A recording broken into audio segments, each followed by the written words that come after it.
எறும்புங்க உழைச்ச நேரம் மழை வந்ததும் யாரும் எதிர்பார்க்காத முடிவு வந்துச்சு. நம்ம வீடியோ பாக்குறீங்க, ஆனா சப்ஸ்கிரைப் இல்லை. எனக்கு உங்க சப்ஸ்கிரைப் சப்போர்ட் ரொம்ப முக்கியம். சப்ஸ்கிரைப் பண்ணிட்டு உங்களோட சப்போர்ட்டை கொடுத்துருங்க. எறும்புங்க கூட்டமா வாழ்ந்துட்டு இருந்துச்சு. தனக்கான உணவை மழைக்கு முன்னாடி சேகரிக்கவும் ஆரம்பிச்சது. அதே நேரம் இந்த வெட்டுக்கிளியும் தினமும் மரத்தடியில பொழுதுபோக்குக்கு பாட்டு பாடி மகிழ்ச்சியா இருந்துச்சு.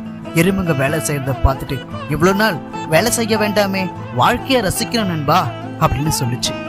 அதுக்கு எறும்பு, மழைக்காலம் வந்தா உணவு கிடைக்காது, இப்பவே ரெடி பண்ணிக்கோ அப்படின்னு சொல்ல, நாளைய நாள் என்னவா இருக்கணும் எனக்கு தெரியாது, எனக்கு ஏன் சந்தோஷம் தான் முக்கியம் அப்படின்னு சொல்லுச்சு வெட்டுக்கிளி.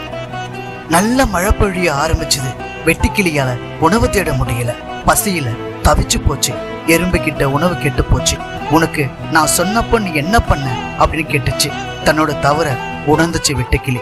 இன்னைக்கு நாம் படுற கஷ்டம்தான் நாளைக்கு நம்ம நல்லா இருக்கணும்ன்ற நிம்மதிக்காகத்தான். இந்த வீடியோ உங்களுக்கு பிடிக்க நினைக்கிறேன். பிடிச்சிருந்தா நம்ம சேனலை சப்ஸ்கிரைப் பண்ணிட்டு உங்களோட சப்போர்ட்டை கொடுத்துருங்க.